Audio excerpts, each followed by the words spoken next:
imos imong lisod ko no na challenge ko na ato na kitaon kay with the proper siguro nga mga ordinances labi na karon kay nagdraft na karog sugod headed by Kagawad Pailing Umiga. Siya na may naghead na ng mga pamaagi na karon sa guidelines na unya na atong sanggunian og ni asad si Vice Mayor, unya ni asad si Kagawad Rodriguez, kay mga doktor man ni sila ato gining himuag saktong guidelines kay aron kadtong mga pobre bisag PhilHealth lang pwede nato, pero kadtong ato sa paniguron nga ang atong hospital state of the art sad kay aron naa say paying patient nga mga to.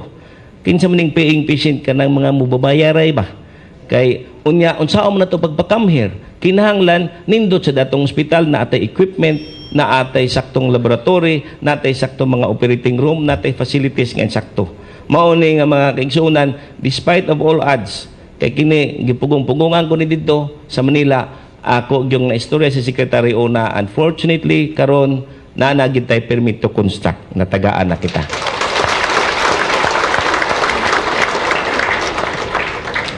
The main reason why our administration is implementing these PRUPOR programs is to ease the burden of our Ormocanon households in allocating and spending for their daily necessities in life.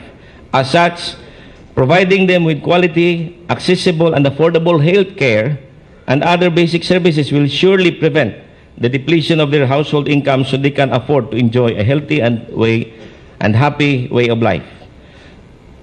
Kay ang ato gong gobyerno dili man makahatag og kwarta diretso sa tanang pobre kay mahurot dayon.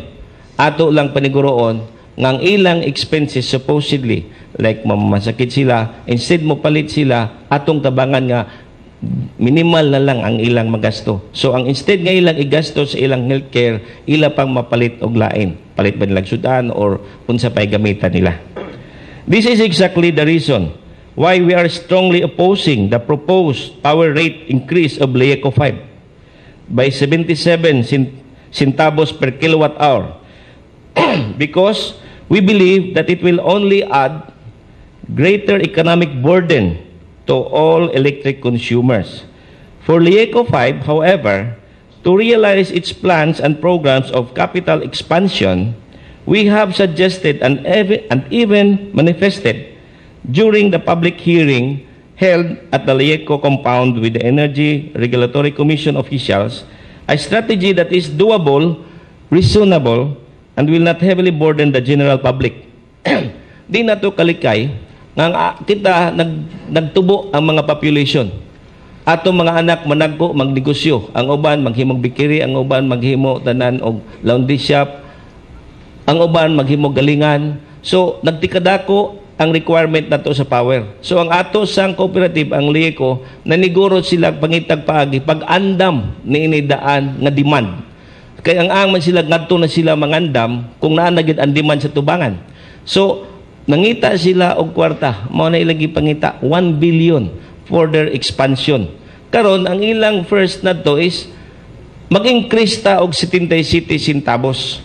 So, burden sad kayo na to, landot unta pero matay kita man sad.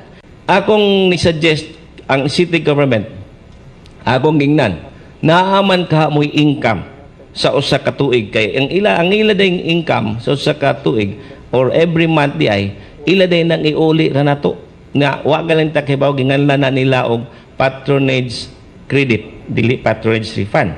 So karon ako gingnan nga tagpila man na butang talang karon wa man kakuha sila exact nga figure kay informal man tong among pag-istorya sa ilang manager. Ingon siya mga 20 to 30 million. Ibutang talang 30 million. O kanang 30 million ayaw na lang nag-iuli sa mga tao. Mao na lang na siya form part na lang sa kanang ginganlan nato sa capital expenditure. Unya kung mag-loan mo hala kanang atong 30 million mao na lang na i-treat ninyo as kanang kanang inyong collateral o kanang amortization mo na lay amortize. So kini siya mga kaigsuonan kung mag-loan man sila gusto nila bayaran og 7 years nya tag 100 million or tag 10 years kung extend lang natong time kay aron maigo lang ang ilang income kay kanang income nila nga iuli nato diha wa gayud tayo nakaabot og 5 centavos Ibutang talag gistabos, tagaan to tag-discount gistabos, pero mag-increase at silag 70 city. So 67 centavos gihapon. Ingko may pawa na lang, ay na lang miguliig gistabos. Kanang gistabos, ibutang na lang na siya as amortization na to na lang kung mangutang ang liko. So mao ni karon naghimo kitag manifestation.